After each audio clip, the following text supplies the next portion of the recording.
금요일에 새벽에 만난 하나님 오신 여러분들을 예수님의 이름으로 환영하고 축복합니다. 같이 기도하겠습니다. 하나님, 좋은 날입니다. 오늘도 하나님 말씀으로 만납니다. 말씀이 늘 우리에게 변화를 주고 도전을 주고 다시 일으켜 세워주기도 하고, 그리고 그 기쁨이 충만해지게 하는 하나님의 존재 자체임을 믿습니다.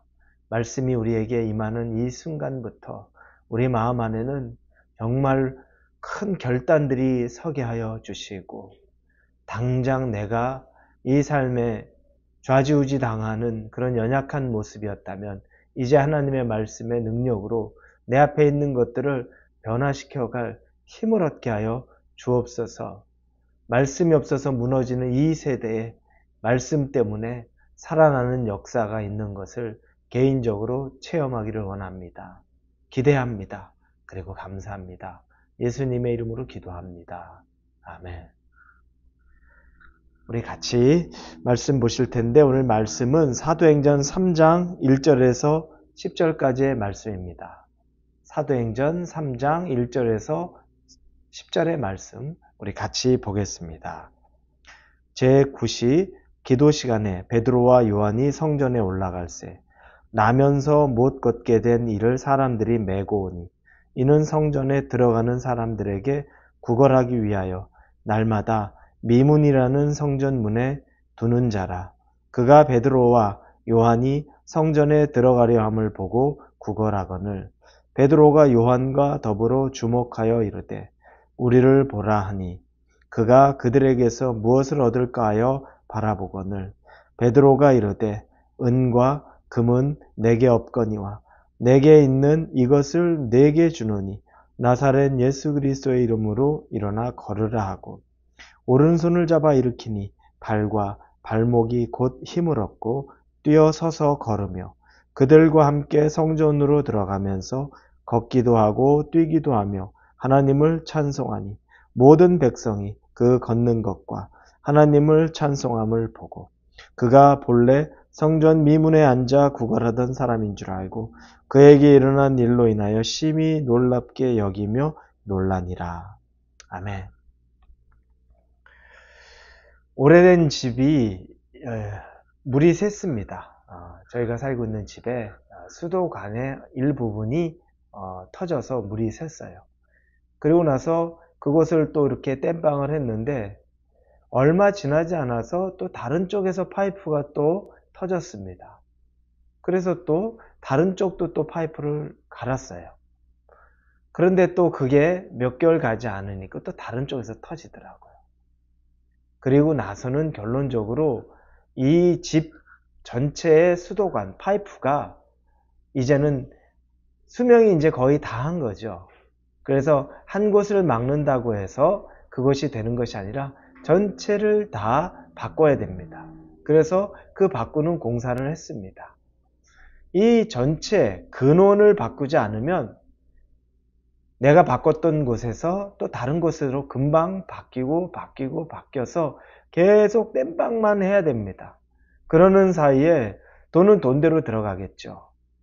그러니까 근원을 고치는 게 무엇보다 중요합니다. 근원을 고치지 않아도 되는, 수명이 아직 많이 남은 곳, 사고로 한 부분이 닫혀 있는 곳이라면 그것만 바꿔도 전혀 상관이 없습니다. 그렇게 하는 것이 맞는 거죠. 그런데 지금 이건 근원적으로 다 바꿔야 하는 것이라면 한 부분만 바꾸는 건 그건 임시 방편에 불과합니다. 오늘 본문에 나온 사람이 있습니다.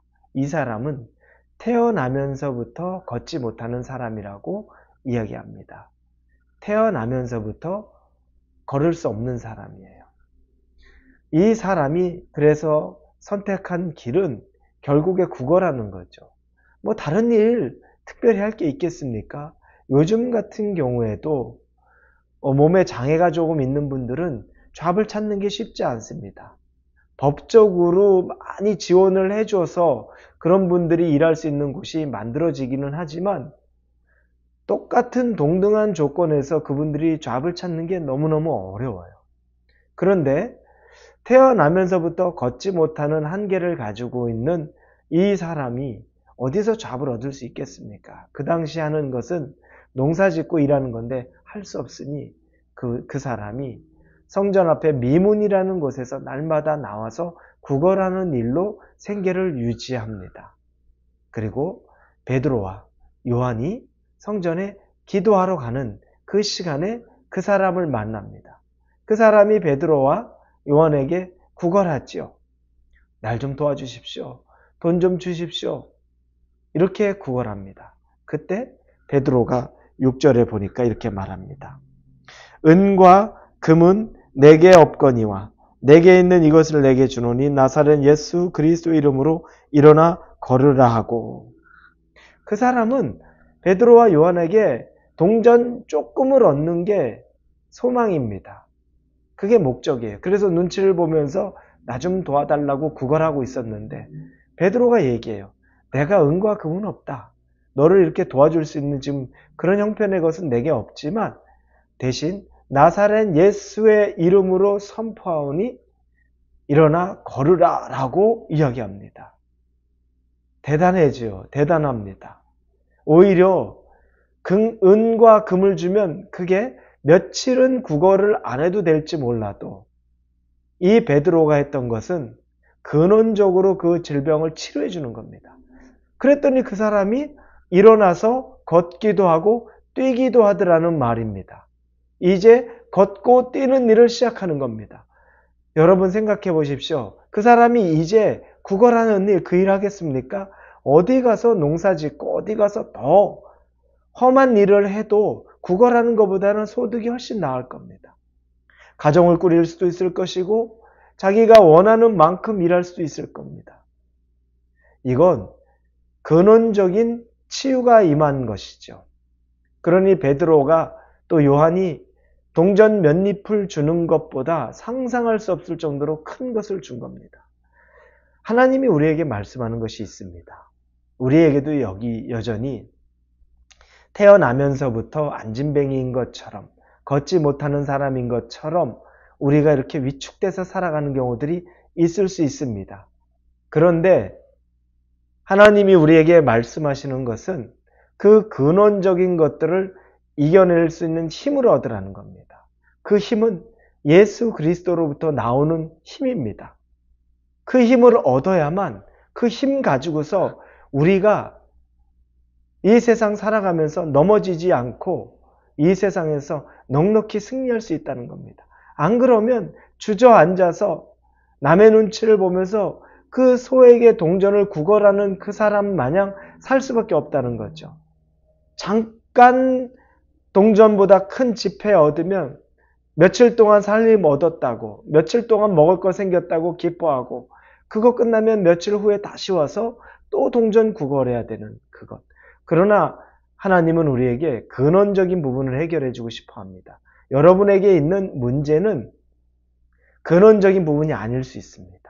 오히려 여러분이 지금 느끼고 있고 겪고 있는 것은 더 근원적인 건 예수님을 통해서 힘을 얻는 겁니다. 내 눈앞에 있는 이 문제 잠깐 해결하고 이거 닥쳐져 있는 이 어려움 이거 잠깐 풀어내는 거 그것 전부가 아니라는 겁니다. 무엇이 근원적인 건지 아까 말한 집에 너무 낡은 수도가 아니라 그러면 한번 전체적으로 바꿔야 됩니다.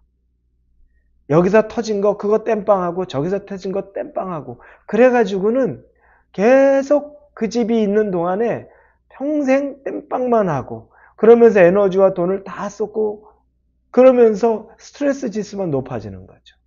힘들더라도 한 번에 그 파이프 전체를 바꿔야 합니다. 혹시 여러분의 파이프를 바꿔야 되는 건 아닙니까? 너무 낡아서 지금 여러분이 정말 예수님으로부터 근원적으로 해결받아야 되는 것들 이걸 바꿔야 되는 것은 아닙니까? 초점을 맞춰보십시오. 여러분이 두려움이 있다면 이 두려움의 근원을 찾아가서 예수님을 통해 치료 얻어야 됩니다. 오늘 하루를 살기 급급한 것에 그걸 넘어서서 예수님이 나의 완전한 근원의 치유자가 되어서 내 인생을 변화시켜달라는 그 기도를 더 하셔야 됩니다. 그러면 덤으로 얻어지는 것, 치료가 임하고 그리고 나서 살 수 있는 것입니다. 사랑하는 우리 성도 여러분, 예수님의 원하시는 것, 그릇은 그와 같이 큽니다. 여러분의 수준으로 제한하지 마시고 여러분이 그날 필요해 그 동전 몇 입 없는 마음으로 그게 전부인 것처럼 살지 마시고 더 마음을 여시고 입술을 여시고 근원적으로 여러분을 치유해 주시기를 구하실 수 있는 저와 여러분이 되기를 예수님 이름으로 축원합니다. 기도하겠습니다. 하나님 감사합니다. 우리의 근원을 고쳐주시옵소서. 예수님의 능력으로 치유하여 주시옵소서. 예수님 이름으로 기도합니다. 아멘.